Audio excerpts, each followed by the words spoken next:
A very good evening to all of you. I hope you can hear me and my audio and video is clear. This is my very first time posting anything, let alone going live on Instagram. So I hope everything has been done well by me, at least technically. Okay, it says 2 people have joined in. So I think everything should be clear. Yes, everything is clear. I've got a confirmation comment and that's very helpful. It will be very helpful for me if you can keep posting any questions, any comments, any kind of criticism, suggestion on the comment stream, so that I am aware about your inputs.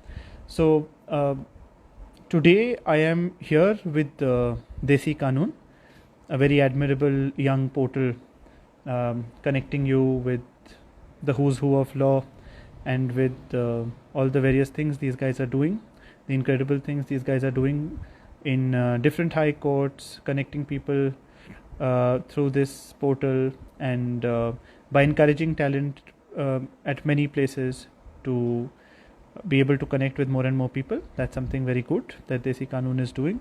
I think it is the digital age. But I am here to talk to you about a slightly different topic. I am here to talk to you about the role of constitutional values in everyday litigation, in day-to-day litigation. So before I do that, I think it is only normal and appropriate that I introduce myself.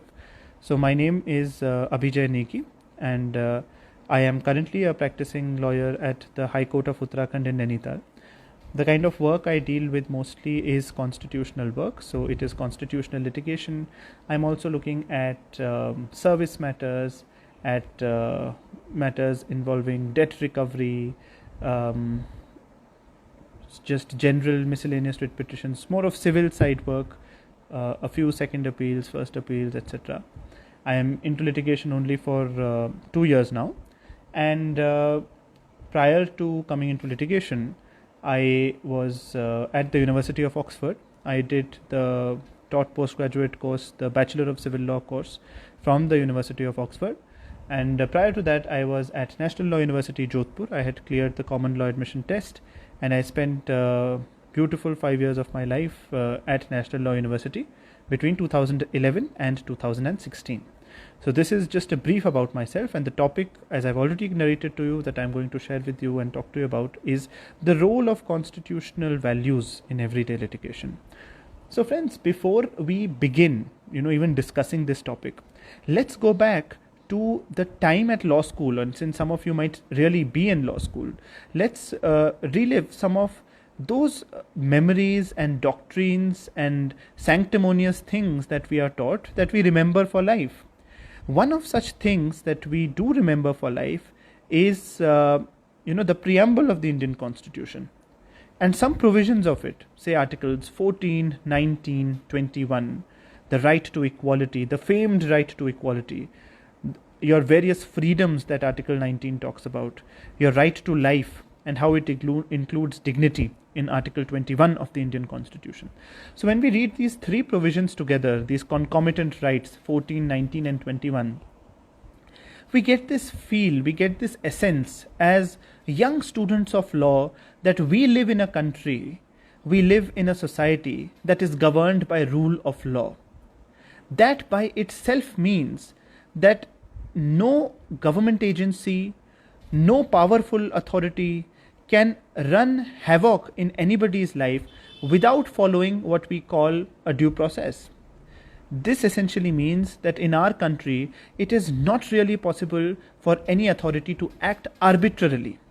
And then we read these catena of judgments, right? Maneka Gandhi versus Union of India.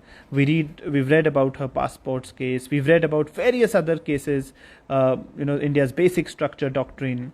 And then we get this sense during our law school that we really are a rule of law based society, and therefore we have a lot of respect for these constitutional ideals. However, friends, what happens when you enter litigation is something different.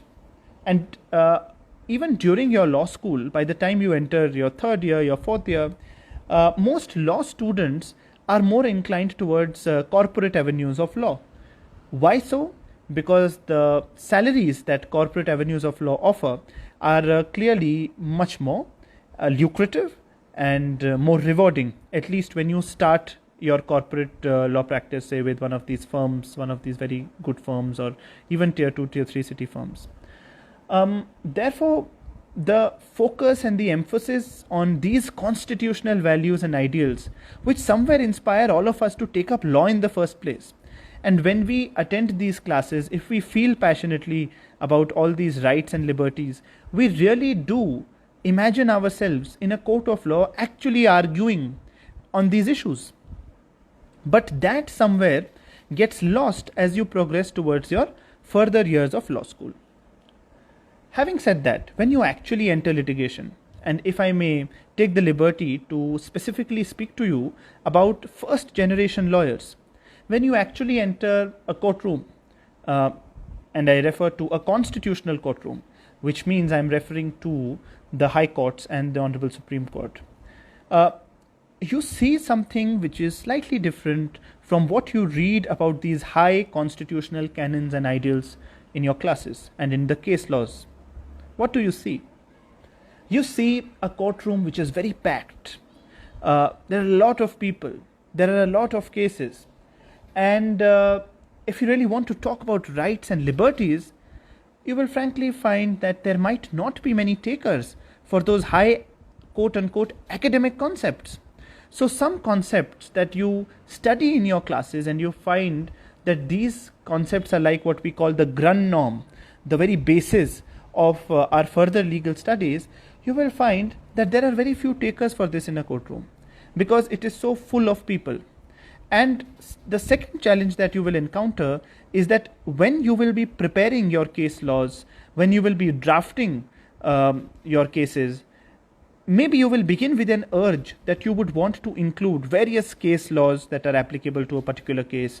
You would want to talk about those case laws. You would want to talk about these high values and ideals that I'm referring to. However, since there is so much pressure, there is such less time, that you will not be able to find that kind of time and energy all the time to talk about all the case laws, to really stress a lot on these values and ideals. And we are mostly caught up on technicalities, on the largely major dimensions of our cases, the facts of the case. Most lawyers, most advocates become facts peddling machines because you are essentially reduced to a storyteller. If all our writ petitions are reduced only to storytelling and do not have element of law in it, then we have to ask ourselves, what purpose is such practice going to serve? However, these are some of the broad challenges that I wish to outline right at the very outset with everyday litigation. It is demanding, it is challenging, it does not give you that kind of creative space you might have thought it would give you when you are in law school, and it might even feel very intimidating with all these big senior advocates around you.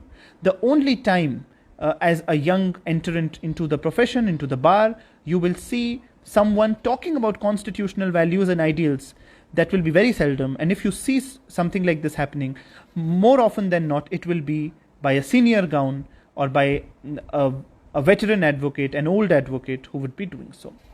Now, in such a scenario, when you find yourself holding a brief, not very well paid, and having an uphill challenge right in front of you, which is to win a case for your client or to secure some kind of relief for him or her, then you are really at a very big fix. Because if you've got to become transactional, if you've got to lessen the focus on the constitutional values that we have just discussed, of equality, of freedoms, of liberty, and all of these great ideals, if you've got to get relief, and if that is your main focus, then your challenge will become how do you actually go about it? Then it would mean that you will have to take the pedal off, take the accelerator off from these values-based discussions. And in this scenario, I am here to tell you one experience of mine at the Honorable High Court of Uttarakhand in Nainital, where we managed to balance both the transactional requirements of day-to-day litigation as well as a focus on constitutional values. And right in the beginning, friends, I am in a position to tell you that it was most rewarding. The time I had in arguing the matter that I'm going to discuss with you, the academic concepts that I could touch upon, it was a very rewarding experience. And as I will be saying in my conclusion, if I can share a glimpse of it with you at this very stage, I can tell you that the thrill, the feeling you get on the dais when you are able to argue on issues of constitutional law, especially when you are breaking the stereotype, when you're not one of the typically senior advocates who is going to talk about constitutional values and ideals, that is a very rewarding experience.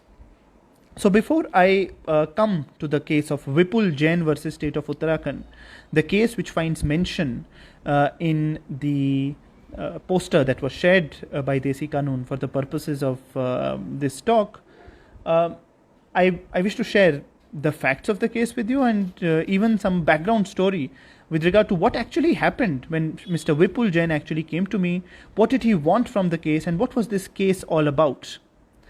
So Vipul Jain versus State of Uttarakhand was a case which was about the Panchayati Raj system in the state of Uttarakhand and about corruption in the Panchayati Raj system and its various dimensions in the state of Uttarakhand. Now, what had happened essentially here was that Mr. Vipul Jain is a politician from the state of Uttarakhand. He is a politician from the opposition party, and he had approached me with a grievance. His grievance was that what really happens in the state of Uttarakhand is that in the name of the 3-tier Panchayati Raj elections in the state of Uttarakhand, there is massive corruption happening in this Panchayati Raj elections. His grievance therefore was that this corruption has to be stopped. Now please understand, friends, what is the structure of Panchayati Raj in the state of Uttarakhand, because unless you get into some detail, you will not be able to really appreciate what the constitutional values at play were and how my own experience was when I was actually arguing the case of Vipul Jain. The Panchayati Raj system in the state of Uttarakhand and in most areas of India is divided essentially into different tiers. Now what happens is that at the first tier, a rural voter would cast his vote on 3 ballots. He would be first voting for his Gram Pradhan, secondly he will be voting for his Kshetra Panchayat Sadasya, thirdly he would be voting for his Zila Panchayat Sadasya. Right? Now what happens is, after the first round of election, the Gram Pradhan is elected. You know who the Gram Pradhan is. And your Kshetra Panchayat Sadasya is elected and your Zila Panchayat Sadasya is elected. So based on one voter and the 3 votes that he cast, your Gram Pradhan, Kshetra Panchayat Sadasya and Zila Panchayat Sadasyas are all elected. Further, what happens thereafter is that the Kshetra Panchayat Sadasyas of different areas of a particular block elect what is called a block pramukh. And similarly, the Zila Panchayat Sadasyas of different zilas, of different areas of one zila, elect what is called a Zila Panchayat Adhyaksh. So a block pramukh and a Zila Panchayat Adhyaksh. This is the second tier of election. And what happens in this second tier of election, friends, is that there is massive corruption taking place in the second tier of election. How? In this second tier of election in the Panchayati Raj system, the problem is that the state of Uttarakhand was giving 2 to 2.5 months time to all aspirants to allow them time enough to bribe all the voters who can clearly be identified after the results of the first round of election. So let me give you an example. Say the first round of election for the state of Uttarakhand's Panchayati Raj elections are taking place today, which is the 16th of May. So on 16th of May, people are getting together and they are casting their vote to elect their Gram Pradhan, their Kshetra Panchayat Sadasya and their Zila Panchayat Sadasya. And once they have elected these 3 persons to represent their constituency, to represent their village these three persons, say the results come out on 20th of May, after the 20th of May, what really would happen is that they would be given time till 20th of June, 20th of July, maybe on 1st August or say on 30th or 20th of August, they will be holding an election for the two posts of Block Pramukh and Zilla Panchayat Adhyaksh. So they will be giving, can you imagine friends, 3 more months time or 2 more months time after the first round of election is over. Now what happens when such time is given to people is that you already know who are the Gram Pradhans, who are the Kshetra Panchayat Sadasyas, who are the Zilla Panchayat Sadasyas, who have won an election. So you can easily approach them, poach them and buy them. You can clearly buy them, you can buy their loyalties. And that is what was the problem of Mr. Vipul Jain. When he had approached me and he had asked me to do something about this kind of corrupt practices in the state of Uttarakhand. Now when I asked him, what is it exactly that he's looking for? He said that he is exactly looking for what he described was a constitutional challenge.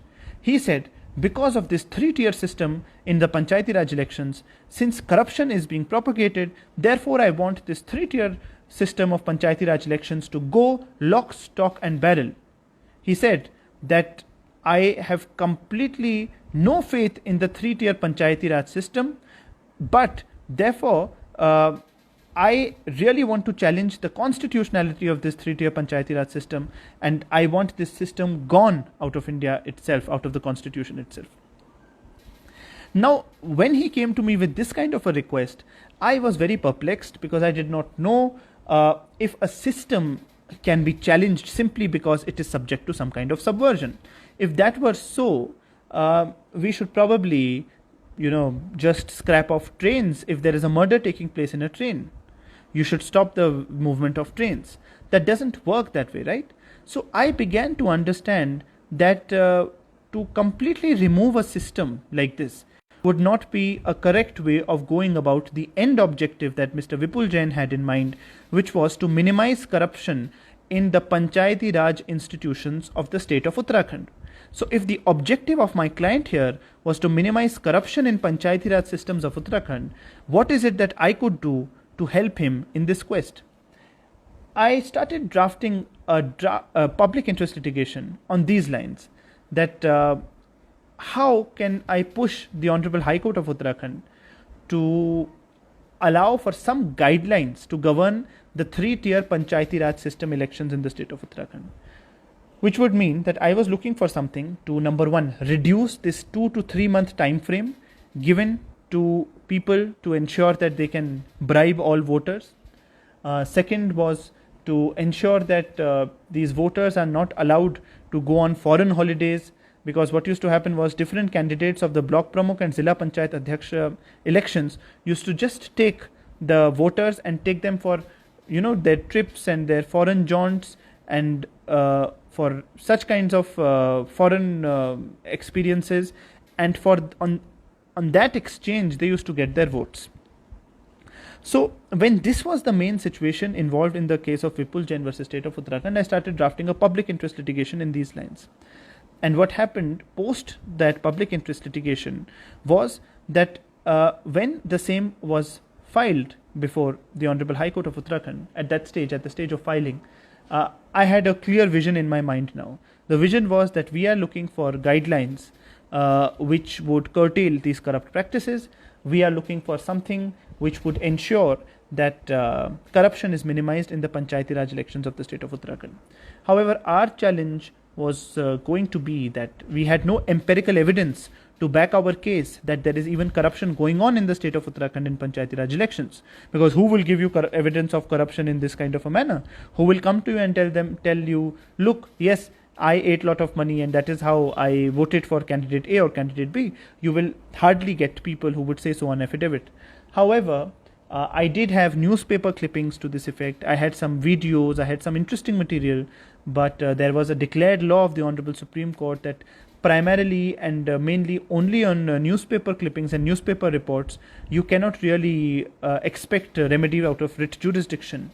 So therefore, it was a challenge to somehow weave it into a larger constitutional issue.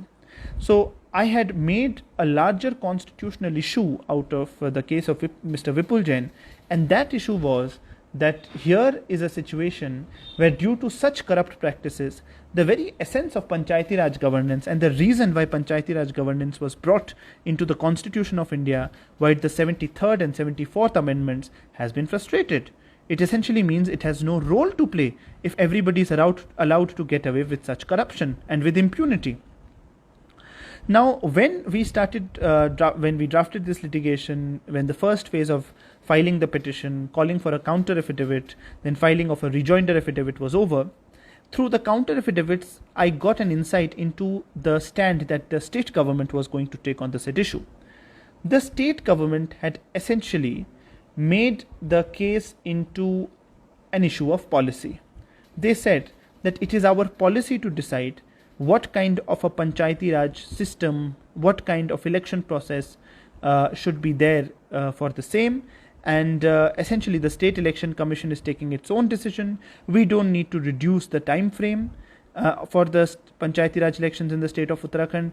And therefore this kind of an argument was being advanced by the state government, which was somehow impeding any kind of smooth adjudication. So therefore it meant that they had clearly taken the present public interest litigation as a litigation which was adversarial. They did not want to at all give any kind of a thought into making this into a cooperative kind of a public interest litigation.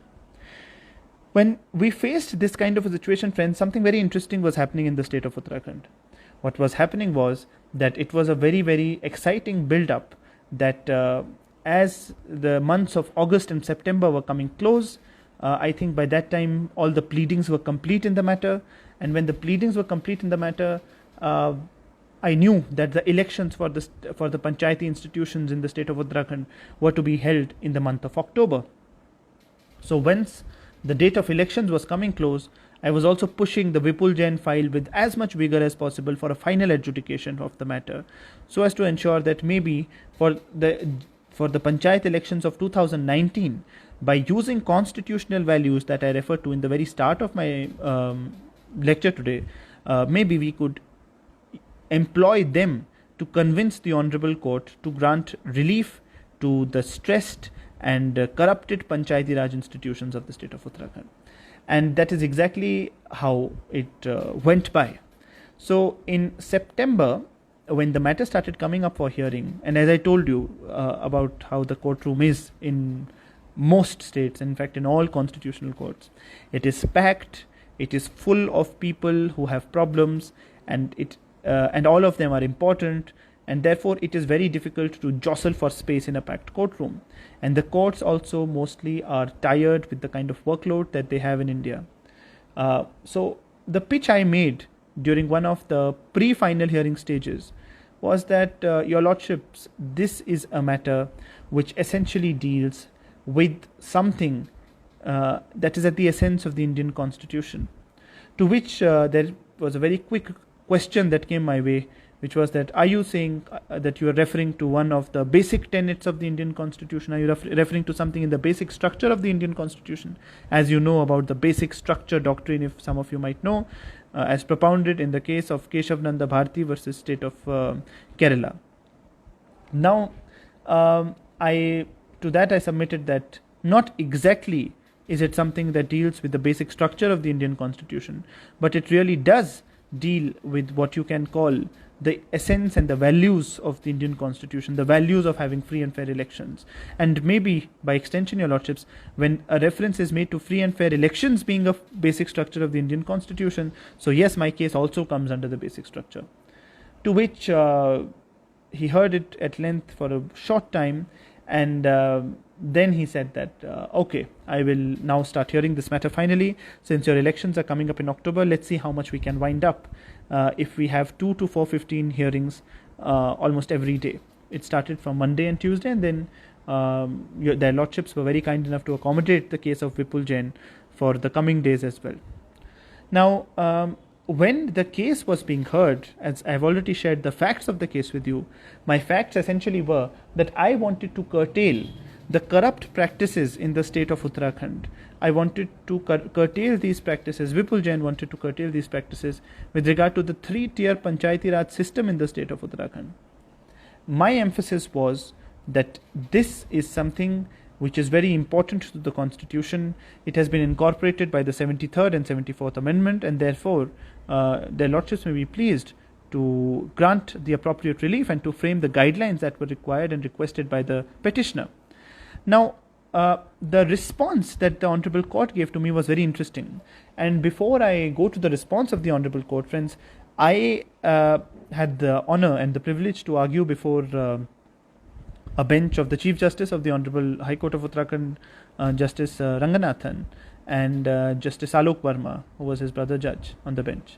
And Justice Ranganathan had made it very clear to me at the very beginning of all my arguments, and he had said that he is not looking at, he's never been a guidelines issuing judge. He said that I've not believed in issuing guidelines. If you can categorize in that spectrum of being a conservative judge to a very liberal judge, the Honorable Chief Justice is one who does not believe in judicial activism, who will not try to really push the boundaries of the judiciary further, which maybe some of the other judges would be able to do so. Now, when he said that, I got a sense that I am going to have a challenging time, because I am going to try to convince him to issue guidelines, and he has already told me that guidelines isn't something that are easily issued from him.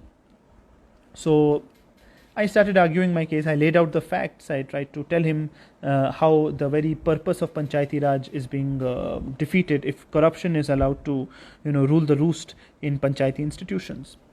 To which he then said something to his brother judge, and he actually told me that, counsel, there is a case of the Andhra Pradesh High Court, a full bench judgment of the Andhra Pradesh High Court, in the case of Ranga Reddy Sarpanch Association. This was the name of that case, Ranga Reddy Sarpanch Association, where the full bench of the Andhra High Court has held that it is the state government which is all powerful and decides everything about the structure of Panchayati institutions in a particular state. And therefore, counsel, it's a very well-reasoned judgment. But maybe the minority view might help you of Justice Raghuram in that case. Now, when he said that, I said that I need some time to read that judgment.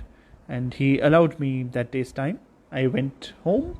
I opened up Manupatra. I tried to read that judgment. It was 104 pages. And while reading that judgment, I stumbled upon something very startling, very interesting. I noticed that in that Ranga Reddy case, the advocate who was arguing for the state of Andhra Pradesh was none other than my present Chief Justice of the state of Uttarakhand. Justice Ranganathan was then the Deputy Advocate General in the state of Andhra Pradesh. And he was assisting Mr. Soli Sorabji, and I'm sure all of you would know about him. And of course, a very celebrated constitutional lawyer, a former Attorney General of India. And in that case, these two very, very seasoned advocates had managed to convince the Andhra Pradesh High Court that yes, in matters of Panchayati Raj institutions, it is essentially the state government that will decide the ambit of these Panchayati Raj institutions. So imagine, friends, my state was not very good. At 4 a.m. in the night, I was faced with a situation where I had to face the court in a few hours' time, and I had just finished reading a judgment that was completely against me. And to add salt to injury, the judgment was the judgment that was hard won by none other than an advocate who was now my Chief Justice and who was, going to decide on my case. And when that happened, it really made me very nervous. However, I tried to make a note of all the differences that existed between the case of Ranga Reddy and between my own case, to ensure that I could really, create a situation that would be different from Ranga Reddy's case, so that the honorable judges may be more inclined to give me relief. Now, when the next day I went to court and I told, and as I appeared and I opened my file, the Honorable Chief Justice asked me if you had read the Ranga Reddy case. To that I replied that yes, I have read so, my lordships, and I very humbly submit that in my opinion it would be on the border of being a per incurium judgment. It would probably be a wrong judgment. Now, this is one advantage that you have, not only say as first generation lawyers, but early on in your career. I think we as young lawyers can say and get away with more things that maybe our senior colleagues cannot. So when I said that, when I submitted that to the Honorable Court, which effectively meant that I was submitting to the Honorable Court that, look, something that you decided here in that you won in the state of Andhra Pradesh as an advocate, when you are sitting here in the state of Uttarakhand as a judge, you must overrule or not consider, was something which was very outrageous, and the manner in which it was said also was not something as I would probably repeat, because it was very crass.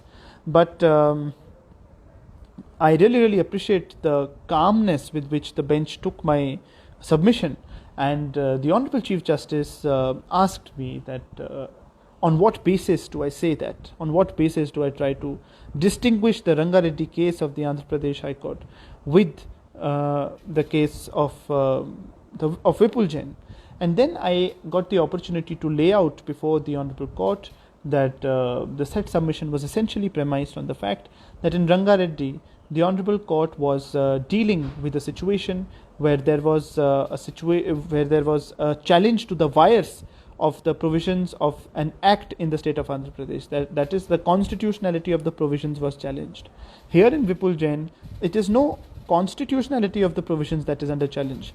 It is in fact the omission. It is the omission of the state of Uttarakhand to deal with the issue of post-electoral corruption. That pre-electoral corruption, with the issue of pre-electoral corruption. Post-electoral corruption, you may prefer an election remedy. You may do something if somebody, is winning an election by corrupt means. But what happens prior to election? The act of the Uttarakhand Panchayati Raj, the Uttarakhand Panchayati Raj Act of 2016 was completely silent on it. So I try to distinguish that case from mine by saying that that was a case of commission, say, of some kind of the provisions of the act were under challenge, whereas in Vipul Jain in the state of Uttarakhand, here was an act of omission by the state of Uttarakhand, that nobody was doing anything about this kind of corruption. The second thing I tried to submit to the Honourable Court was that I tried to build a narrative, and here it all weaves in, friends. The earlier submission that I've already shared with you, which is that constitutional values are hard to casually cite in a courtroom which is full of people, of advocates, and different people are trying to voice the problems of their own clients. I tried to tell the Honourable Court that the 73rd and 74th Amendment that brought in the Panchayati Raj system and the municipalities and all of that into the Constitution did not just come on its own. There was a context to it. Before the 73rd and 74th Amendment, friends, there was a Balwant Rai Mehta Committee report which asked for the constitutional framework to include Panchayati Raj systems. Before the Balwant Rai Mehta Committee report, there was a very vigorous debate in the Constituent Assembly of India. And that was a very fascinating extract, friends, because that debate essentially led to what we can call in today's time Article 40 of the Indian Constitution. Article 40 of the Indian Constitution is a directive principle of state policy. As you know, these principles are not directly enforceable, but Article 40 provided that for village level governance, for anything of this kind, there has to be some element of organization of village level institutions to ensure that Panchayati Raj system can flourish in the state of Uttarakhand. Secondly, friends, there was a situation that the state of Uttarakhand was essentially dealing with a situation which involved the corrupt practices coming into a very large extent. Yes. Attendance. I'm busy. If I can continue. Attendance, maybe. I'm sorry for the interruption. before Article 40 of the Indian Constitution, the draft article talking about the same concept was Article 31A. Now, Article 31A of the Indian Constitution saw some vigorous debate, and it has some fascinating history which might excite some of you who are interested in constitutional law. What had happened for Article 31A was that different members of the Constituent Assembly were sharing very, very different and radical views about what kind of a constitution would they want in India.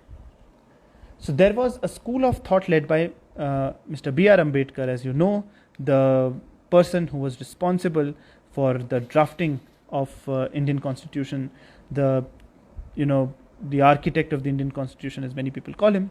And Mr. B.R. Ambedkar, who was educated from Columbia, was essentially pushing for a constitution which was one that was supposed to be Western styled. It was supposed to be based on the separation of powers, and therefore the constitution was not supposed to be something which was to come out of say the villages of India. That was his view. Then there were other sections of members of parliament who said that no, the constitution could come from the rural people, from the villagers in India. And how? They said that India is essentially a rural society. It comes from its villages, and therefore you should have what they called a Gram Ganarajya system of governance, a village republic system of governance. This is what they wanted. And between Mr. Ambedkar and these people who believed in Gram Ganarajya, there was a situation of deadlock and conflict. No one wanted to budge, and here was a very, very potent challenge at the very fundamental roots of the Constitution of India, which was that what kind of structure should it have? Should it be westernized? Should it be coming from its villages? And in that deadlock, it is said that Mr. Ambedkar gave a very fiery speech. And in his speech, Mr. B.R. Ambedkar said that what is a village? He went on an offensive and he tried to criticize what was wrong with the village system. He said, what is a village? A village is a sink of localism, a den of ignorance, communalism and corruption. And when he said that, people who wanted the villages to be reflected as a constitutional structure were up in arms, and they did not like that idea. And when the situation went very bad, Mr. B.N. Rao, who was the constitutional advisor to India's first president, Mr. Rajendra Prasad, he was called in, and Mr. B.N. Rao tried to mediate between B.R. Ambedkar and the MPs who wanted the Gram Ganarajya system to really flourish. And it was B.N. Rao's work of this kind of mediation, who also had the blessings of Gandhi, Mahatma Gandhi, that is, that a compromise was struck. The compromise was that Article 40 would come up in the Indian Constitution as a directive principle of state policy, which meant that as a directive principle, these kinds of Panchayati Raj systems would have some kind of protection in the Constitution, as a future India would enact a constitutional framework for organizing village level panchayats. However, Mr. Ambedkar had its way in the drafting of the Constitution, and the concept of separation of powers and the westernized form of the Indian Constitution as we see today was allowed to continue. Now, when I narrated all this history before the Honorable Court, they were intrigued by it, but they asked me, how is it so relevant? How do you draw your submissions of the judgment of the Andhra Pradesh High Court not being very relevant in this context? Then I tried to point out to the Honorable Court, with emphasis on the constitutional values that I referred to before, that, Your Lordships, here is a situation where it was a matter of fate that India's very constitution did not come from Gram Ganarajyas, or what we call village republics. It was a matter of fate that India's constitution essentially flowed from this kind of a very westernized understanding, and therefore we should take our directive principle of state policy more seriously when it refers to a provision that further led to a 73rd and 74th Amendment Act being enacted, and therefore Panchayati Raj coming into formally as a part of the Constitution of India, and therefore free and fair elections in such institutions is indeed a part of the basic structure of the Constitution of India, and this entire history of these provisions has absolutely been ignored and not dealt with by the full bench of the Andhra Pradesh High Court in the Ranga Reddy case that I referred to earlier, to which I saw that the bench nodded in agreement and seemed to agree till some extent with the suggestion that that elections in Panchayati Raj system, if marred by corruption, are defeating the purpose of having these institutions in the first place in the Constitution of India. Now, as arguments progressed further, there was another very interesting argument on an issue where my academic education was able to help me to expound constitutional values.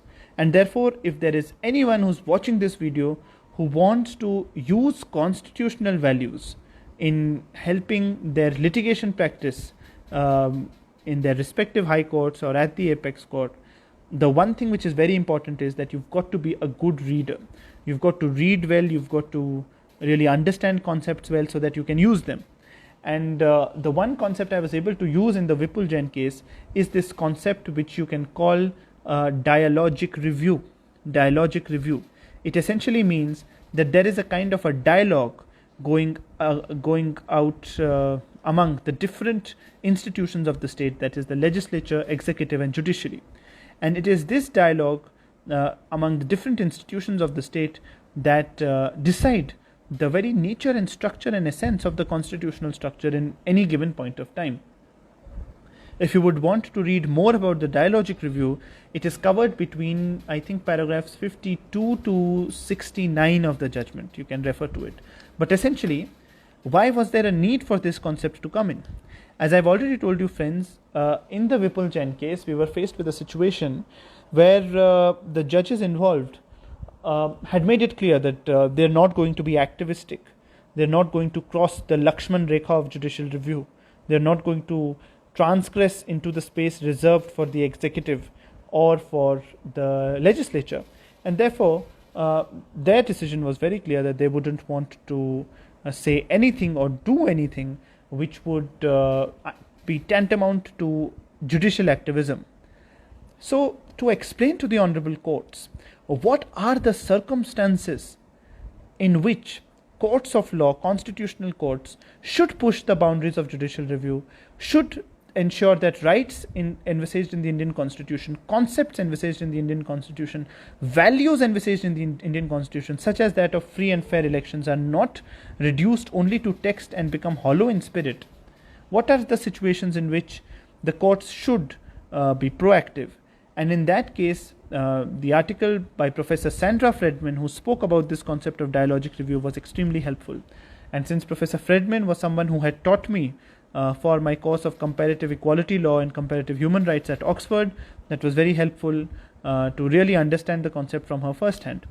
The concept essentially meant that there are some situations where the state's different branches are in a kind of a dialogue, and where the judiciary can maybe cross what is a conventional understanding of the judicial Lakshman Rekha. The concept involved that when there are questions of fact which are not very disputed, that means when there are facts which are not very hotly contested, and where there is not a very, very acute sense of adversarial litigation, in such situations, if there are higher constitutional values at stake, then it is the duty of the courts in such situations to protect such higher constitutional values and to ensure that such constitutional values define the said constitution. Now, I was trying to paint a situation that here is a textbook example of a case that calls for this kind of dialogic review. That means the legislature and the judiciary and the executive being in a dialogue with each other. I was trying to say that since here there is no major disputed question of fact, it is not a question of fact whether corruption takes place in elections. It is a widely accepted fact that corruptions take place in election. I was not, friends, talking about a particular incident of corruption. I was talking about this general system that allowed corruption to blossom in the state of Uttarakhand. So since there was A, no disputed question of fact, and B, since a situation was here where constitutional values were at stake, I tried to place before the Honorable Court this submission that here was a case where the Honorable High Court could push the boundaries of judicial review. Now, even though I noticed that my submission had probably driven home till some extent with the bench concerned, I got a very quick query. And the query was that, Counsel, you're trying to say that the Honorable High Court should also be doing something which is tantamount to the Supreme Court, Honorable Supreme Court's powers of complete justice as envisaged in Articles 142, 141 of the Constitution of India. So we don't have those powers, Counsel. The question was very direct, that those powers are there in the Constitution reserved for the Supreme Court. They are not there with the Honorable High Court for Article 226 of the Constitution of India. Now again, for a query like that, I think it was very helpful that I had read up extensively on Article 226 of the Constitution of India, which made me realize that 226, if you were to read, friends, the language, say, of Article 226 and Article 32 of the Constitution of India, you would realize that Article 226 is more widely couched. It is, even wider than the traditional ambit of writ litigation as was expected and explained in England, and therefore Article 226 was couched in wider language. It was an article that was meant to be used to reach injustice wherever it occurs. And here is a quote of Justice Subbarao in the case of Dwarkanath versus Income Tax Officer, where it was Justice Subbarao who's held that high courts must reach. Article 226 gives the high courts to powers to reach wherever injustice occurs. That's very widely termed. I showed this to the Honorable Court. Then I showed to the Honorable Court the concurring opinion of Justice Hansaria in the case of B.C. Chaturvedi, again, where the Honorable Supreme Court has actually gone on to hold that even the Honorable High Court has powers of doing complete justice in some way. Now, to these submissions, the Honorable Bench was very quick to remind me that when High Courts do things like this that I am provoking the bench to do, the Supreme Court is quick to rap High Courts on their knuckles, and therefore they shouldn't be doing anything which is crossing the Lakshman Rekha, and that if I am relying on a certain set of cases to prove my point that High Courts can do something like this, there are another set of cases where the Honorable Supreme Court has held that no, powers of complete justice are exclusive to the Supreme Court, etc., etc. To which then I had to fairly submit that essentially what line of cases a bench chooses, because for some areas of law, for some points, you can actually find a very strong line of cases to argue either way. I submitted before the Honorable Court that essentially the line of cases that you were to rely on, whether it was to be in my favor or against me, is essentially up to you. But coupled with the concept of dialogic review that I submitted before, coupled with the concept of the Constituent Assembly debates, the reason why the 73rd and 74th Amendments came into being, here is a fit case for you to really save the essence of free and fair elections in the Panchayati Raj elections in the state of Uttarakhand. Now, when that was submitted before the Honorable Court, please understand, friends, that a very interesting sequence was building up. The case had come up for final hearing at a time when elections had come up in the state of Uttarakhand. So there were massive campaigns going on, and let me tell you, if there is excitement for Lok Sabha elections, you cannot match the amount of excitement that it takes place in nukkad, gali, mohalla, gaon, when Panchayat elections take place in rural India. And since Panchayat elections were taking place in the state of Uttarakhand at that very time when this case was nearing its fruition, the case was getting a lot of media attention, and there were a lot of people who were very interested to know what would happen to Panchayat elections in the state of Uttarakhand. Would again 3 months, 2 months time be given to the voters and to the candidates to openly go around, bribe voters, purchase their loyalties, and to ensure that they go on winning on purchased loyalties, or maybe this time for a change that will be curtailed. So when the matter was reserved for judgment on 1st October 2020, the election results were to be announced on 20th October or something like that. In fact, the elections were supposed to be announced on 23rd October, the results, 2020. So there was not much time before the announcement of the date of elections. In fact, the announcement of the results of the elections of the first stage, that was going to take place on 23rd of October. So imagine, friends, if there would have been no Vipul Jain, 23rd of October the results come out, 23rd November, 23rd December, 23rd January, probably in January, February 2020, they would have had the second phase of elections. After good 3 to 4 months time have been given to candidates to go around, bribe voters like they do every time. However, it is to the credit of the judges of the Honorable Court that they've worked very hard. In a very short time, they were ready with this judgment, which was pronounced on 17th October 2020. And for the first time in the state of Uttarakhand, the Honorable High Court intervened and ensured that the elections to the second tier of Panchayati Raj were held, instead of the 3 months time that was given for in earlier rounds, in only 10 to 12 days. So I think the election results for the Block Pramukh and Zilla Panchayat Adhyaksh positions were announced in November 5th or 6th of 2019. And it was very widely reported in the newspapers, in the media outlets, that here was an election process that took place after a very, very long time, where least amount of corruption had taken place. So the essence of this long story that I have narrated to you, friends, is that the essence of this very long story that I have shared with you, friends, is that it is up to passionate lawyers to stress on constitutional values in everyday litigation. If you understand how litigation works, you will find that provisions like Article 14, Article 21 are provisions that are not meant for academic use. These are provisions that are meant for situations to be invoked. For example, a situation of a service demotion. So you can really talk about the violation of Article 14. So these are the situations that in which you can actually invoke constitutional values. Now, I am open to all your questions. If there are any questions, I am most willing to take. I am looking at the comment stream. All I see are comments that are helpful, but I don't see questions.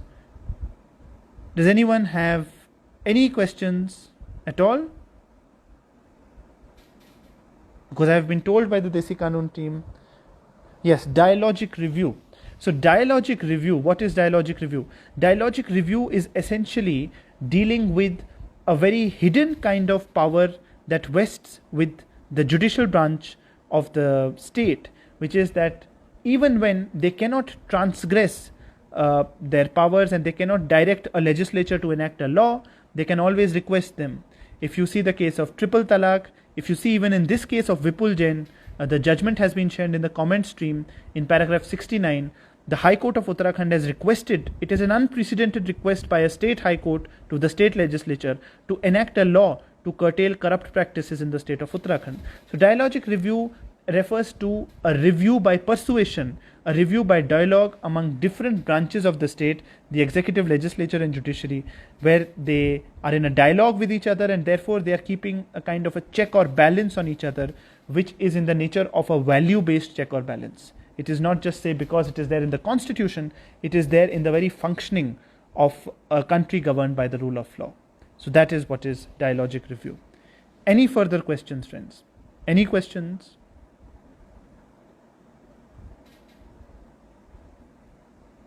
I'm scrolling up to see if I can get some questions.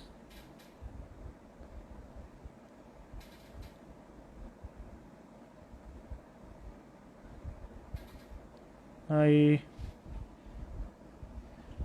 don't think there are more questions. Or are there any more questions? So the long story short is that you can certainly use constitutional values in everyday litigation. It is for you to use them. It is just that just like when you are doing a barbecue, or when you are cooking something, you've got to cook it to the right temperature. So you can't really just go and start talking about constitutional values. You've got to first create that factual matrix. You've got to first create that situation that here is a case which requires the constitutional values at hand to be invoked, right? So with regard to a litigation lawyer, the query there to see any person who's qualified in law who appears for the bar exam in any state and then starts appearing in courts is essentially a litigation lawyer. So when we refer to first generation litigation or any kind of litigation, we are referring to people who are in the field of litigation, who are actually into court practice, who are going to courts and practicing law in terms of advocacy. So that is someone who is a litigation lawyer, right? Okay, so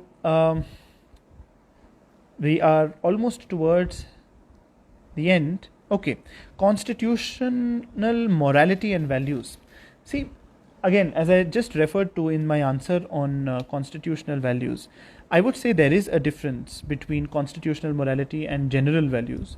Constitutional morality deals with the most pious and what we can call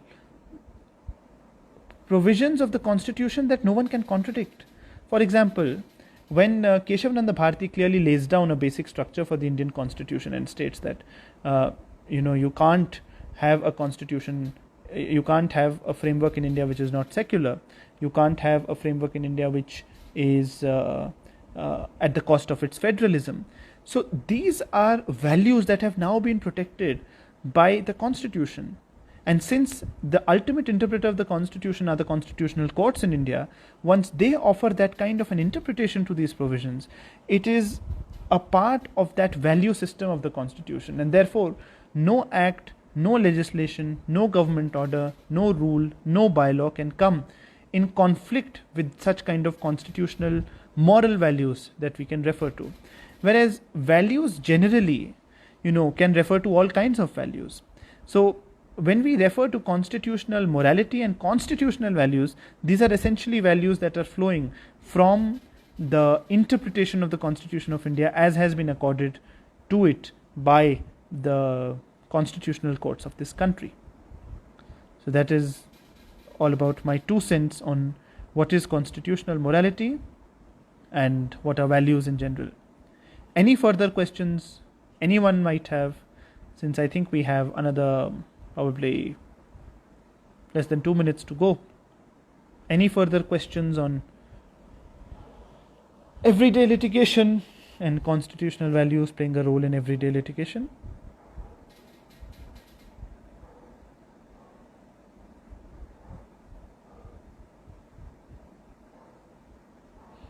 I'm scrolling up to see if there was any question that I missed. And